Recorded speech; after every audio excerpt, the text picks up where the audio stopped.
Quality और consistent performance के लिए सिर्फ सिल्वर पंप। टॉप क्वालिटी और कंसिस्टेंट परफॉर्मेंस के लिए सिर्फ सिल्वर पंप, नाम याद रखना। माननीय मुख्यमंत्री मोदयांनी 100 दिवसाचा जो प्रोग्राम महाराष्ट्राच्या विकासासाठी दिलेला आहे आणि त्यामध्ये मुख्यमंत्री मोदयांच्या खूप अपेक्षा होत्या की या 100 दिवसामध्ये प्रत्येक खात्याने काय करावं याच्यासाठी मुख्यमंत्री मोदय आग्रही होते। आम्ही खास करून महिला बाल कल्याण विभागाला तुमच्याच माध्यमातून मला समजतं की पहिला नंबर आलेला आहे। प्रत्येक खात्यानं आपापलं काम करण्याचा प्रयत्न केला, काहींना यश आलं, काहींनी काम केलं तरी अपेक्षित काम मुख्यमंत्री मोदयांना जे असेल ते झालं नसावं असा विषय राहतो। तर मी या निमित्ताने एवढं सांगेन की ग्रामविकास खात्यानं प्रचंड ताकदीनं काम करायचा प्रयत्न केलेला आहे। खास करून महाराष्ट्राच्या आणि देशाच्या इतिहासामध्ये ग्रामविकास खात्यानं 45 दिवसामध्ये 20 लाख घरांना दिलेली मान्यता, त्याचसोबत जवळजवळ 12.5 लाख घरांना दिलेला पहिला हप्ता आणि त्यानंतर प्रत्यक्षात घरकुलाची चालू झालेली कामं आणि त्यातून मला वाटते आज अखेर जवळजवळ 46,000 घरकुलं पूर्ण पण झाली। हे देशाच्या इतिहासात कधी घडलं नव्हतं असं काम ग्रामविकास खात्यानं या निमित्तानं केलेलं आहे। आणि बाकी जे कामं विकास कामाच्या बाबतीतले असतील,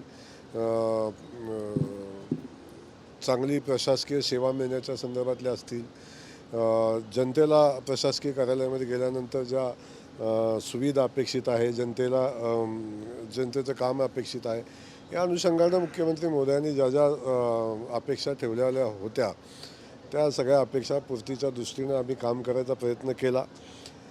शेवटी हे काही युद्ध नसतं जिंकायला, परंतु एक स्पर्धा लावून महाराष्ट्राची विकास व्हावा आणि जनतेला अपेक्षित असणारं प्रशासन सुशासन मुख्यमंत्री मोदयांना जे अपेक्षित आहे ते यातून पुढं जावं ही मुख्यमंत्री मोदयांची अपेक्षा आहे। त्यामुळे मी मुख्यमंत्री मोदयांना खास करून मनापासून या निमित्तानं शुभेच्छा देईन की 100 दिवसामध्ये खूप मोठं काम माननीय मुख्यमंत्री मोदयांनी आपल्या सहकाऱ्यांच्याकडून प्रशासनाकडून करून घेतलेलं आहे आणि याचं सगळंच श्रेय मुख्यमंत्री मोदयांना आहे।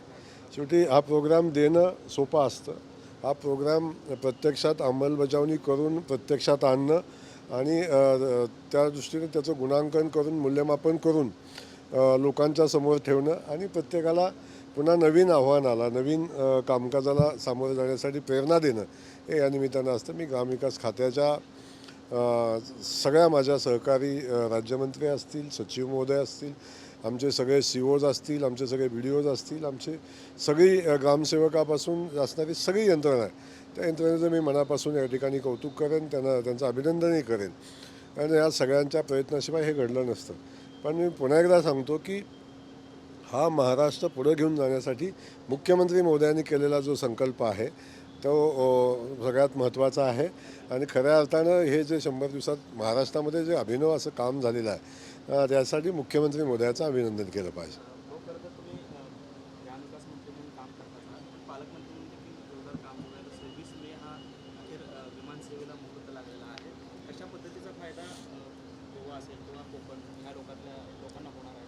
नाही, एक पहिलं टार्गेट आपलं होतं की विमानसेवा चालू झाली पाहिजे आणि त्या अनुषंगिक विमानसेवा चालू झाली हे आपल्या शहरासाठी आणि या जिल्ह्यासाठी सगळ्यात महत्त्वाचा विषय आहे। ही विमानसेवा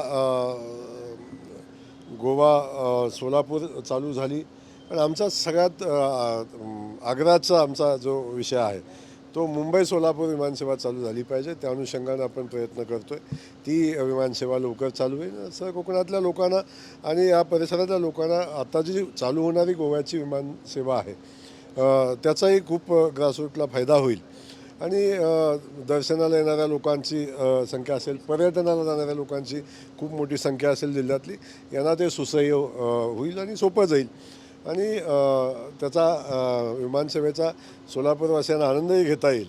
पण सगळ्यात महत्त्वाचं जे आहे की आमचं मुंबई सोलापूर चालू झालं पाहिजे। अनुषंगानं माननीय मुख्यमंत्री मोदयांशी मी याची परवाही चर्चा झाली आणि ते त्या बाबतीत आग्रही आहेत आणि केंद्रीय उड्डयन मंत्री मुरली अण्णा मोहोळ यांच्याशी माझी चर्चा आहे आणि संबंधित एअरलाईनशी चर्चा करून आपण मुंबईची विमानसेवा चालू करण्यासंदर्भात आपण प्रयत्न करू. सोलापूर तर आंतरराष्ट्रीय दर्जाचं विमानतळ आहे, त्याचा फायदा देशभरात जगभरात जोडण्यासाठी सुद्धा सोलापूरकरांना होईल. ते 100% होऊ शकतो ना. गोवा आंतरराष्ट्रीय विमानतळ आहे आणि गोव्यामध्ये बघता दिवसेंदिवस पर्यटकांची संख्या, गोवा एक पर्यटक हब आहे आणि इथे पर्यटकांची संख्या खूप मोठी आहे.